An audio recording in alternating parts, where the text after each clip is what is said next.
മഴയായതുകൊണ്ടൊന്ന് തണുപ്പ് പിടിച്ചിരിക്കുക മൊത്തം. അതുകൊണ്ട് ചായക്ക് നമുക്കൊരു എളുപ്പത്തിലൊരു സ്നാക്ക് ഉണ്ടാക്കാം. ഗോതമ്പ് പൊടി കൊണ്ടുള്ള, അതായത് നമ്മുടെ ഭാഷയിൽ നെയ്യട. ഗോതമ്പ് പൊടിയും ശർക്കര പാനിയും പാളയം കുടം പഴവും കുഴച്ചുള്ള ഒരു സ്നാക്കായത്. ഇത് ഈ സ്കൂൾ വിട്ടൊക്കെ വരുമ്പോൾ പിള്ളേർക്ക് ഉണ്ടാക്കി കൊടുക്കാൻ എളുപ്പമുള്ള ഒരു പരിപാടിയാണ്. അമ്മയുടെയൊക്കെ ബാല്യത്തിൽ ഇത് കിട്ടുമായിരുന്നു ഇഷ്ടം പോലെ. അമ്മയുടെ അമ്മ ഇഷ്ടം പോലെ ഇത് ഉണ്ടാക്കിയിട്ടുണ്ട്. പിന്നെ ഒരു കപ്പ് ഗോതമ്പ്, ഞാൻ എടുത്തിരിക്കുന്നത് ഈ കപ്പിന് 1 കപ്പ് ഗോതമ്പ് പൊടിയാട്ടോ. 1 കപ്പ്, ഈ കപ്പിന് നമ്മുടെ അളവ് കപ്പ്. പിന്നെ നമുക്ക് ശർക്കര അവരവരുടെ ആവശ്യത്തിന് ഉരുക്കി ചേർക്കാം. നമുക്ക് ഒന്ന് നോക്കാം. ഒരു വലിയ ഉണ്ട ശർക്കര അമ്മ ഇവിടെ ഉരുക്കി വെച്ചിട്ടുണ്ട്. മറയൂർ ശർക്കര, നമ്മുടെ ട്രഡീഷൻ എപ്പോഴും മറയൂരാണല്ലോ. അത് ഉരുക്കി ഇവിടെ വെച്ചിട്ടുണ്ട്. അത് നമുക്ക് കുഴയ്ക്കാൻ നോക്കാം മധുരം എങ്ങനെയാണെന്നുള്ളത്, എത്ര വേണമെന്നോ. ഒരു മുഴുത്ത ഉണ്ടയാട്ടോ എടുത്തിരിക്കുന്നത്. അത് ഒഴിച്ച് നമുക്ക് കുഴച്ചിട്ട് പിന്നെ പോരായിക ചെയ്യാം. കുറച്ചവിടെ ഇരിക്കട്ടെ ഏതായാലും.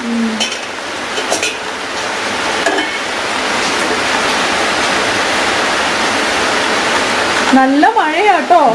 ബാക്ക്ഗ്രൗണ്ടിൽ കേൾക്കുന്നത് മുഴുവനും മഴയുടെ ശബ്ദമാണ്. കേൾക്കാമോ? മൊത്തം തണുപ്പ. പിന്നെ മൊത്തം അതുകൊണ്ട് കുളിർമയാണ്. കാരണം തണുത്തിങ്ങനെ ഇരിക്കണോണ്ടേ. അപ്പം എളുപ്പത്തിൽ നമുക്ക് ചായ ഇടുമ്പോഴത്തേക്കും ഒരു കഴിക്കാനായിട്ട് ഒരു സംഭവം തട്ടിക്കൂട്ടി എടുക്കാം. ഗോതമ്പായതുകൊണ്ട് വയറിനും ദൂഷ്യമില്ല. ഇനി നമുക്ക് 2 പാളയം കുടം പഴം ചേർക്കാം, ചെറുതാ. അതിന് അല്ല, ഇപ്പം അങ്ങനെ നോക്കരുത്. പഴമൊക്കെ ചേർത്ത് കുറച്ച് വെള്ളം കൂടെ ചേർത്ത് ലിക്വിഡ് ഫോമിലാക്കണം. എന്നിട്ട് വേണം അതിൻ്റെ എല്ലാം നോക്കാനായിട്ട്. നമ്മൾ 1 കപ്പ് പൊടിയല്ലേ എടുത്തത്, ഗോതമ്പ് പൊടി. അതിന് 2 ചെറിയ പാളയം കുടമ്പഴാട്ടോ നമ്മൾ എടുക്കണതേ. പാളയം കുടമ്പഴം ചെറുതാ.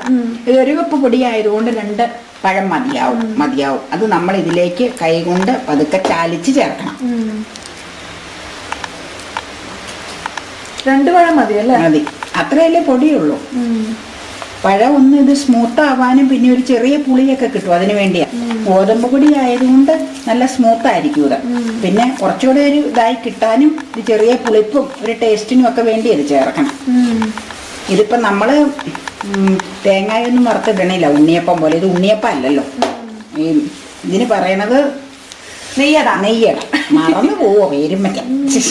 കുട്ടികൾക്ക് കഴിക്കാൻ വളരെ എളുപ്പം എന്നുള്ളതാണ് ഇതിന്റെ പ്രധാന ഹൈലൈറ്റ്. അവരിപ്പോ ഒരു 4 മണിക്ക് വരുന്നുണ്ടെങ്കിൽ നമ്മളൊരു 3 മണിക്ക് ശേഷം ഉണ്ടാക്കി തുടങ്ങിയാൽ മതി അല്ലേ? മതി. ഇനി നമുക്കിതിന് വെള്ളം ചേർക്കാം. സ്വല്പം മധുരവും കൂടെ വേണ്ടി വരും. നോക്കിയേച്ച് ചേർത്താൽ മതി. സ്വല്പം വെള്ളം ഇതിലേക്ക് ഒഴിച്ച് എന്നിട്ട് നമുക്കൊന്ന് കുഴച്ച് നോക്കാം. ഒരു പാകമുണ്ട് ഇതിൻ്റെ. അത് ഞാൻ പറയാം എങ്ങനെയാണെന്നുള്ളത്. സ്പൂണിൽ കോരിക്കഴിഞ്ഞാൽ കോരി ഒഴിക്കാൻ പാകത്തിന് ഇച്ചിരി കൂടെ വെള്ളാംശം വേണം. മധുരം ഒന്ന് നോക്കട്ടെ കേട്ടോ. ഇല്ലെങ്കിൽ ഇച്ചിരി പാനി ഒഴിച്ചേച്ച് വെള്ളം ഒഴിക്കുക. അല്ലെങ്കിൽ വെള്ളം കൂടിപ്പോകും ചിലപ്പോൾ. എന്താ കുഴപ്പം.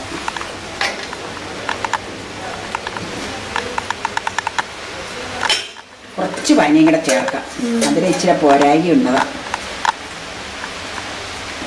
ഇനി മതിയാവും.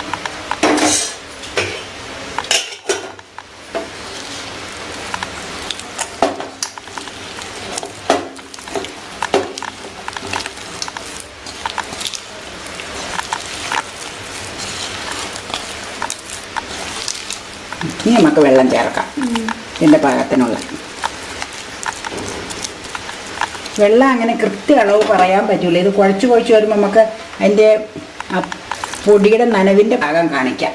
എന്നിട്ട് അതനുസരിച്ച് തന്നെ ചേർത്താൽ മതി. ഇത് കുഴച്ചെടുക്കുമ്പോൾ ഗോതമ്പ് പൊടിയാകുമ്പോൾ കുഴച്ചൊന്നും പിന്നെ വെച്ചേക്കണ്ട. അപ്പം തന്നെ നമുക്ക് ചുട്ടെടുക്കാം. അരിപ്പൊടിയൊക്കെ ആകുമ്പോൾ എല്ലാവരും കാലത്തെ കുഴച്ച് വൈകുന്നേരം ചൂടണം. കുറച്ചുകൂടെ സോഫ്റ്റായി കിട്ടും അന്നേരം. ഇതിപ്പോൾ ഗോതമ്പ് പൊടിയല്ലേ, അങ്ങനെ വെച്ചുകൊണ്ടിരിക്കേണ്ട ആവശ്യമില്ല. ഇച്ചിരൂടെ വേണ്ടി വരുന്നേ. ഇതിപ്പോൾ ഒരു കട്ടപ്പ് പോലെയല്ലേ, ഇച്ചിരൂടെ വേണം പൊടിക്കോടെ. പിന്നെ ഒരു സ്വല്പം ഉപ്പും ചേർക്കണം.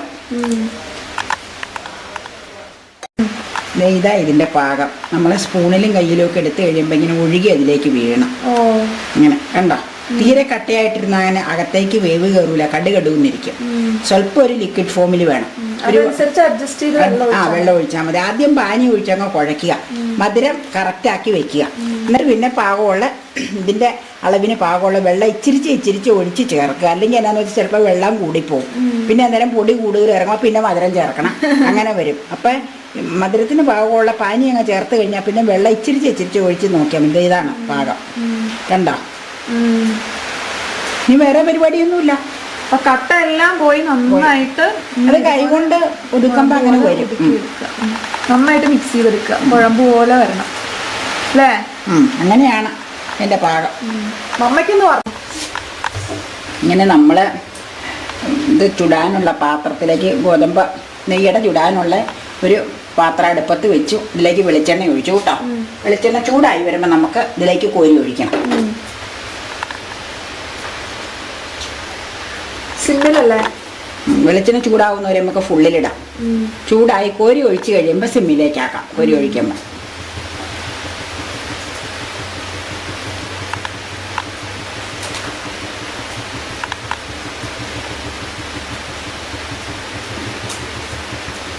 നമുക്ക് എണ്ണ ചൂടായിട്ടുണ്ട്, ഒഴിക്കാം.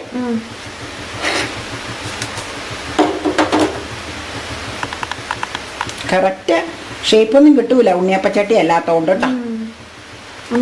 ഉണ്ണിയപ്പച്ചട്ടി ആണെങ്കിൽ കറക്റ്റായിട്ട് കിട്ടും. ഓ, ഇത് ഉരുട്ടൊന്നും വേണ്ട അല്ലേ? അങ്ങനെ ഉരുട്ട ഷേപ്പിലായിരിക്കൂല ഇത് വീണ് കിട്ടുന്നത്.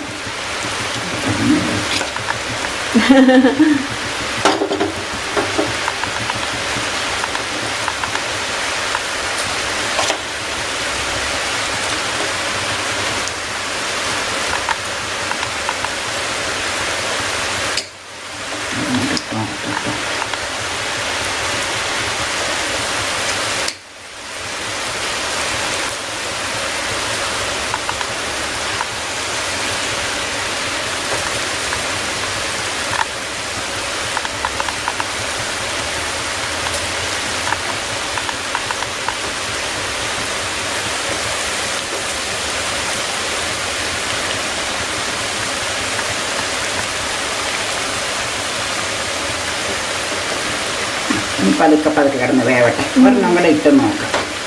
ഉണ്ണിയപ്പച്ചട്ടി ആണെങ്കിൽ കറക്റ്റ് റൗണ്ട് ഷേപ്പിൽ തന്നെ കിട്ടും. ഉണ്ണിയപ്പച്ചട്ടി ഉള്ളവര് അതിനകത്ത് ചൂടാവുന്നതാണ് കേട്ടോ. അപ്പൊ ഷേപ്പ് അത്ര കറക്റ്റ് ആയിരിക്കൂല, എങ്കിലും കഴിക്കാൻ ടേസ്റ്റിയാണ് മാത്രം. ഷേപ്പും കൂടെ കറക്റ്റ് ആണെങ്കിൽ വളരെ നല്ലതായിരിക്കും. നമ്മൾ സാധാ ഇതിലല്ലേ ചെയ്യണത്, അതുകൊണ്ട് അത്ര കറക്റ്റ് ആവണമെന്നില്ല ഷേപ്പ്.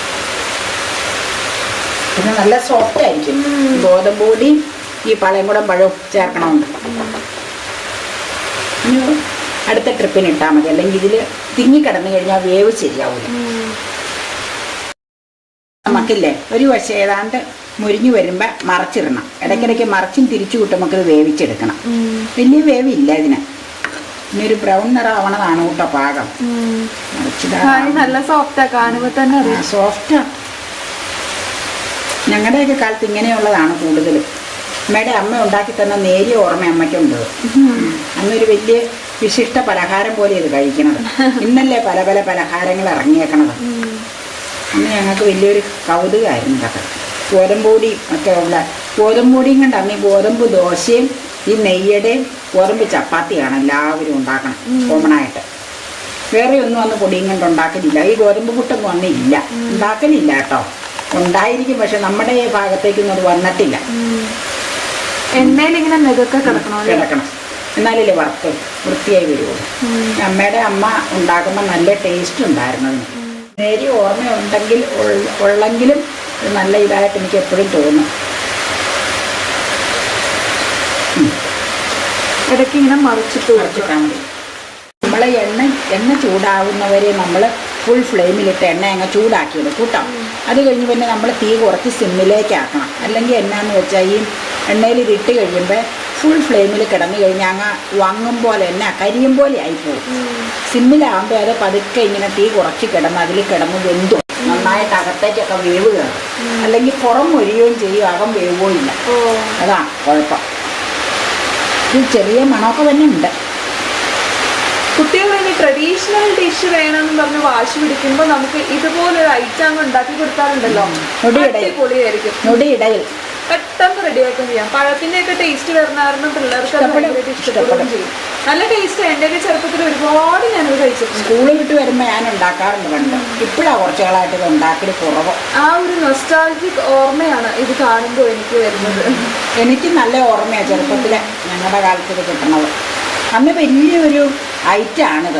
വലിയ എന്തോ ഒരു നമുക്ക് വലിയൊരു തിന്നുമ്പോൾ സംഗതി കഴിക്കുമ്പോൾ ഇത് കഴിക്കണത്. അതെന്താണെന്ന് എനിക്കറിയില്ല. അന്ന് ഈ സാധാരണ ഇങ്ങനെയൊന്നും ഉണ്ടാക്കൽ കുറവല്ലേ. എല്ലാവരും അതായിരിക്കും. ഏതാണ്ടൊക്കെ മുരിഞ്ഞു തുടങ്ങിയിട്ടോ. ഇത് നമ്മുടെ ഇത് നെയ്യുടെ പാകമായിട്ടുണ്ടെങ്കിൽ നമുക്ക് കോരിയെടുക്കാം കേട്ടോ. ഒത്തിരി മൂത്തുപോയ കടുകടുവെന്നാവും. ഇതാ അതിൻ്റെ പാകം.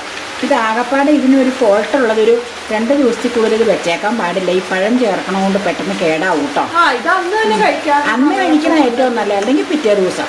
അതിന് കൂടുതൽ ഒട്ടും വെച്ചേക്കരുത്. നമ്മൾ തണുത്ത് കഴിഞ്ഞിട്ട് കണ്ടെയ്നറിൽ വെച്ച് അടച്ചു വെച്ച് കഴിഞ്ഞാൽ പിറ്റേ ദിവസത്തേക്ക് കുഴപ്പമൊന്നുമില്ല. അതിൻ്റെ പിറ്റേ ദിവസം ആകുമ്പോഴത്തേക്കും ചിലപ്പോൾ ഈ പഴം ചേർക്കണോണ്ട് കാറൽ പോലെ ടേസ്റ്റ് മാറും. അതാ നെയ്യപ്പൊക്കെ ആകുമ്പോൾ അങ്ങനെ കുഴപ്പമില്ല. പഴമൊന്നും ചേർക്കണില്ലല്ലോ. ഇത് പഴം ചേർക്കണോണ്ടാട്ടോ അത്.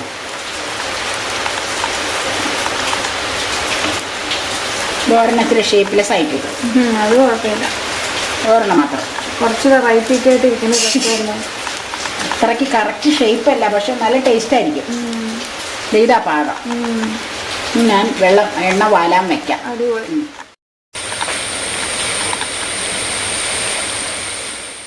കിച്ചന്റെ മറ്റൊരു ബ്യൂട്ടിഫുൾ ഡിഷായ നെയ്യട ഇവിടെ റെഡി ആയി കഴിഞ്ഞു. ആഹാ, നല്ല കോരിച്ചൊരിയുന്ന മഴയത്ത് ചൂടുള്ള നെയ്യട കറുമുറ കഴിച്ചത് ഓർമ്മയുണ്ടോ പണ്ടൊക്കെ ചെറുപ്പകാലത്ത്? ചായയുടെ ഒപ്പം കഴിക്കാൻ കറുമുറയുടെ ഒരു സ്നാക്ക്. സോ വീഡിയോ എല്ലാവർക്കും ഇഷ്ടമായി എന്ന് വിചാരിക്കുന്നു. ചാനൽ ഇപ്പൊ തന്നെ സബ്സ്ക്രൈബ് ചെയ്തോളൂ കേട്ടോ. ഒരു അടിപൊളി സ്നാക്കാണ്. കുട്ടികളൊക്കെ വരുമ്പോൾ നമുക്കൊരു വെറൈറ്റി ആയിട്ട് ഒരു നൊസ്റ്റാൾജി കൂടിയായ നെയ്യട നമ്മൾ റെഡിയാക്കി കൊടുത്തു കഴിഞ്ഞാൽ അവർക്കും ഇഷ്ടമാകും. ഒരു വെറൈറ്റി ഡിഷും ആയിരിക്കും. നല്ല മധുരമൊക്കെ ഉണ്ട്. അപ്പോൾ അവർക്ക് തീർച്ചയായിട്ടും ഇഷ്ടപ്പെടും. പണ്ടത്തെ ഗൃഹാതുരത്വ ഓർമ്മകൾ ഉണർത്തുന്ന ഒരു സ്നാക്ക് കൂടിയാണിത്. അതിഥികളൊക്കെ വരുമ്പോൾ നമുക്കൊരു വെറൈറ്റി സ്നാക്കായിട്ട് നമുക്ക് കൊടുക്കുകയും ചെയ്യാം.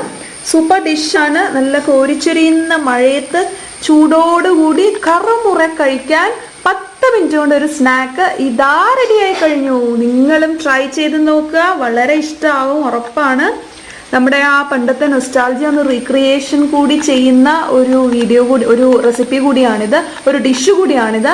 എല്ലാവരും ട്രൈ ചെയ്യുക. ചാനൽ ഇഷ്ടമായെങ്കിൽ ഇപ്പം തന്നെ സബ്സ്ക്രൈബ് ചെയ്യുക. വീഡിയോയും ലൈക്ക് ചെയ്യാൻ മറക്കരുത്. എല്ലാവർക്കും, ഫാമിലിക്കും, ഫ്രണ്ട്സിനും, റിലേറ്റീവ്സിനും ഒക്കെ ഷെയർ ചെയ്ത് കൊടുക്കുക. അവരോട് സബ്സ്ക്രൈബ് ചെയ്യാൻ പറയുക. സോ നമുക്ക് അടുത്തൊരു ബ്യൂട്ടിഫുൾ ഡിഷായിട്ട് വീണ്ടും കാണാം. അതുവരേക്കും ബൈ ബൈ.